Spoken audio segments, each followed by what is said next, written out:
23 ABC News at 5 starts now. Good evening. Students as young as kindergarten could soon be taught about sex education, including gender fluidity, under a new proposed state curriculum. The proposal has many parents fuming. 23 ABC's Tori Cooper is joining us in studio tonight with how the local community is responding to the proposal. Tori?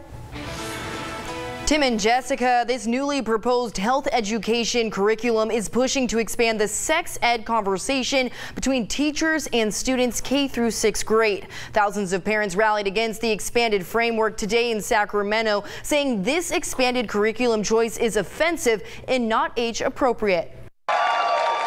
Thousands of parents took to the state capitol in Sacramento today to voice concerns over a proposed sex education curriculum that the State Board of Education is pushing to introduce into classrooms across California. They're using our children as political, social experiments. According to the Board of Education, the newly expanded framework would allow individual school districts in California to decide if children as young as kindergarten are allowed to discuss topics of gender fluidity, same-sex marriage, transgender relationships, and more, in an effort to create a more inclusive environment that prevents bullying and challenges stereotypes at a younger age. But one Bakersfield mom says these topics should be discussed at home, not at school. I mean, it's 2019, so we shouldn't be hushing things away, but it definitely should be up to a parent to bring that up, especially when you're in kindergarten. A child can't normalize that to themselves anyway, so if you bring it up in that manner, then I think it's just going to put too much of a spotlight on it. According to the state board, teachers are required to notify parents before these types of lesson plans take place in the classroom.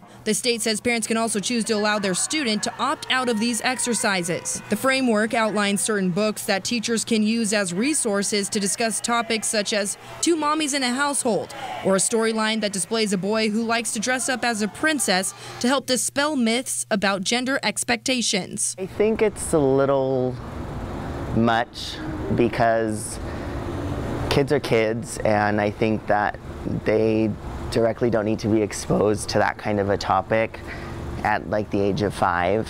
And, you know, they should be focusing on other things like learning their ABCs and their colors. Marco Ornelas, a member of the Bakersfield LGBTQ community, feels kids need to focus on being a kid first before their sexual orientation. And not learning about like such intense subjects that maybe in the future or even at the moment these kids might be feeling that and they might not necessarily understand why they feel that way. Many parents at the Capitol also calling for the repeal of Assembly Bill 329 that was passed 3 years ago, which requires all students between 7th and 12th grade in California to learn about sexual health education and HIV prevention at least twice. But Heather Foss believes that is the appropriate age to discuss these topics, but not any sooner. Honestly, starting in 7th grade, absolutely. I mean, realistically too, Kern County in particular, we have one of the highest STD ratings, and I mean, most kids under 8th grade are already, like a third of them are already sexually active in some manner. So that I do believe with, but I'm not going to teach my 5-year-old about what HIV is. That is just a total, I'd let them be a kid. The proposed curriculum framework is scheduled to be voted on by the State Board of Education in May. If approved, opposition groups say the curriculum could remain in place for a decade or more. But for now, reporting live in studio, I'm Tori Cooper for 23 ABC News.